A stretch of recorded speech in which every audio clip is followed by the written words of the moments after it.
दोस्तों स्वागत है आपका पंकज फौजी स्टडी ग्रुप पर। आज की वीडियो हम बात करने वाले हैं एसएससी जीडी की 2025 की जो वैकेंसी चल रही ना, लमसम 40,000 के आसपास वैकेंसी है।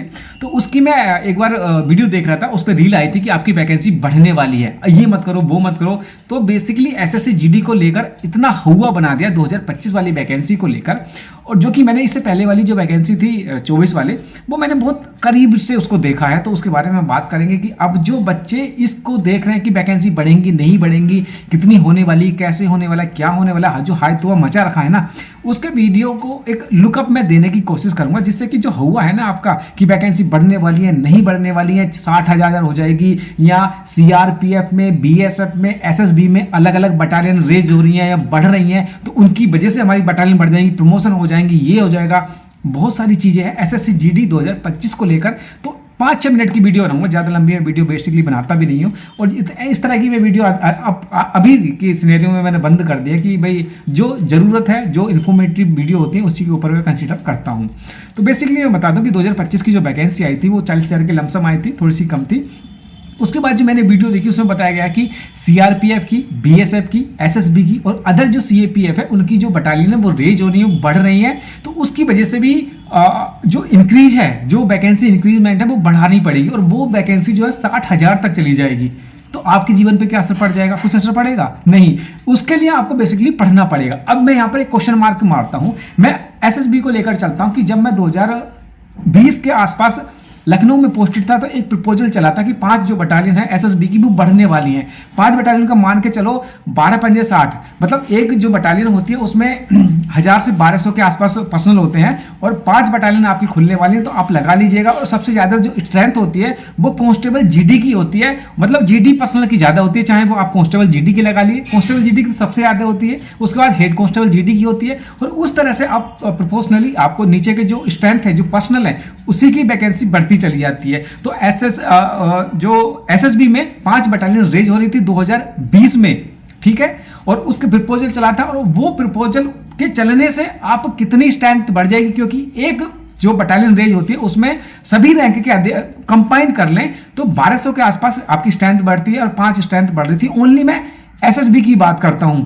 इसी की पर्टिकुलर बात करें तो सीआरपीएफ की भी बढ़ रही थी, बीएसएफ की भी बढ़ रही थी। जो वीडियो मैंने देखी कि उसमें आपकी जो बटालियन है वो रेज हो रही है, वो सब कुछ कैरियर होने वाला है, और उसी की वजह से जो आपकी वैकेंसी है 2025 में वो 40,000 से 60,000 हो जाएगी, क्योंकि इसी वैकेंसी अभी करना होगा, ये करना होगा। लेकिन मैं आपको ये बता दूं कि ये कोई खीर नहीं है, हलवा नहीं है कि आपको बटालियन बढ़ाना है। उसके पीछे बहुत बड़ा बैकग्राउंड काम करता है। आपको स्ट्रेटेजी बतानी पड़ेगी, भाई आपको बटालियन रेज करने की जरूरत क्या है, क्यों बढ़ाना चाहते हैं, प्रॉपर आपको जस्टिफिकेशन देना पड़ेगा। और मैं ये क्यों बताना चाह रहा हूं कि 2020 का प्रपोजल आज 25 चल गई है, अभी तक कहीं कुछ उसका नामो निशान नहीं, कब कंसिडरेशन में ही है। कैडर रिव्यू हुआ है कि भाई मिनिस्टर का एसएसबी में कैडर रिव्यू नहीं हुआ है, कैडर रिव्यू की फाइल चली थी, और 5-6 साल कब से वो कैडर रिव्यू की फाइल चल रही है, और कहां पड़ी है, क्या चल रहा है, किसी को नहीं पता है। तो ये हवा में बातें करना कि 5 बटालियन वहां रेज हो गई, 6 बटालियन वहां रेज हो गई, 10 बटालियन वहां आ जाएंगी, इतनी स्ट्रेंथ हो जाएगी, उस वैकेंसी को इसमें इंक्लूड करना है, ये सब कहीं ना कहीं मतलब आपको बैच बेचने की चुलबुलाहट होती है कि यार ज़्यादा बच्चे फॉर्म भरेंगे, ज़्यादा बच्चे इंटरेस्टेड लेंगे, कोई मतलब नहीं है। वैकेंसी आपको एक चाहिए। आप जो वैकेंसी ऑन द स्पॉट, जो वैकेंसी ऑफिशियली निकाली गई है उसी को कंसीडर करते हुए आप अपनी तैयारी करिएगा। ऐसा नहीं कि अरे यार अभी 5 बटालियन सीआरपी की आने वाली है, 5 बटालियन बीएसएफ की आने वाली है, 5 बटालियन उसकी आने वाली है, ढिमकाने का कुछ नहीं है। बटालियन किस तरह से रेज होती है उसका एक full justification, full proposal, full उसके पीछे एक माइंड सेट होता है, वो अलग चीज है। वैकेंसी निकालना वो अलग चीज है, ठीक है। रिप्लेसमेंट करती है एक दूसरे को, सीआरपी की कहीं पर ड्यूटी चल रही है उसको आईटीबीपी भी रिप्लेस कर देती है नेचर ऑफ ड्यूटी के हिसाब से। तो वो अलग चीज है कि आपकी वैकेंसी बढ़ेंगी नहीं बढ़ेंगी, जब बढ़ेंगी सबके सामने आ जाएगा, ऑफिशियल नोटिस आ जाएगा। अभी फिलहाल वैकेंसी बढ़ने का कोई भी कहीं भी नोटिफिकेशन नहीं है। दूसरी चीज, आप जो उसके पीछे पड़ते, हाँ वैकेंसी नौकरी लेना एक इंपॉर्टेंस है कि भाई एक नौकरी, हर घर में एक नौकरी होनी चाहिए, जिससे कि आपकी जो स्टैंडर्ड ऑफ लिविंग, आपको जीने का तरीका है वो बढ़ जाता है, अच्छा हो जाता है। लेकिन एसएससी जीडी ही एकमात्र ऐसा नहीं है कि भाई उसके पीछे ही भागे पागल हो जाना बच्चे की, भाई एसएससी जीडी ले ली मैंने, वर्दी लगा ली। जरूरी है, अगर आपका सपना है कि मैं एक वर्दी में दिखना चाहता हूं, वो जुनून अलग है। लेकिन ये करना कि मेरा जीवन का लक्ष्य बस कांस्टेबल जीडी ही है, जब आओगे कांस्टेबल जीडी की जब वर्दी पहनोगे, नौकरी करोगे, आपको पता चल जाएगा कि किस किस भर्ती में आप जा रहे हो और क्या आप करना है, आपको करना पड़ेगा। मैं डायरेक्टली नहीं बोलना चाहता, इसलिए पागल मत हो जाओ किसी भी वैकेंसी के लिए कि ये नहीं तो कुछ नहीं, क्योंकि बच्चे, ये क्यों मैं बोल रहा हूँ कि बच्चे ना मेरे पास भी कमेंट्स आते हैं और कॉल के माध्यम से बोल रहे हैं कि सर एसएससी जीडी में इस बार नहीं हुआ, क्या करूँ, मैं मर जाऊँगा। कुछ नहीं भाई साहब, चिल। एसएससी जीडी से बहुत अच्छी वैकेंसी नौकरी पड़ी है। एसएससी जीडी तो आप मान के चलो कि निम्नतम मान के चलो अपने आप में कि यार ये तो निम्नतम है। 10th एजुकेशन है उसकी, और उसके बाद आप देखेंगे कि सबसे ज़्यादा जो रिजाइन देने वाली जो पर्सनल है वो कांस्टेबल जीडी ही है। ये जीडी कैडर के ही होते हैं जो सबसे ज़्यादा रिजाइन देते हैं। समस्याएं हैं अपनी अपनी, लेकिन जिसकी जो प्योरिटी है, प्योरिटी बेस पे होता है कि आपको पैसा रिक्वायरमेंट है, आपको भारत माता की देश की रक्षा करना है, या आपकी क्या ज़रूरत है, आपको क्या रिक्वायरमेंट है, वो डिसाइड करता है। क्योंकि मैंने ऐसे भी देखे हैं कि जो बहुत अच्छे पे ग्रेड पे है और वो वहाँ भी खुश नहीं है। कोई बहुत से ऐसे भी देखे हैं जो कांस्टेबल की पोस्ट पे भी खुश है।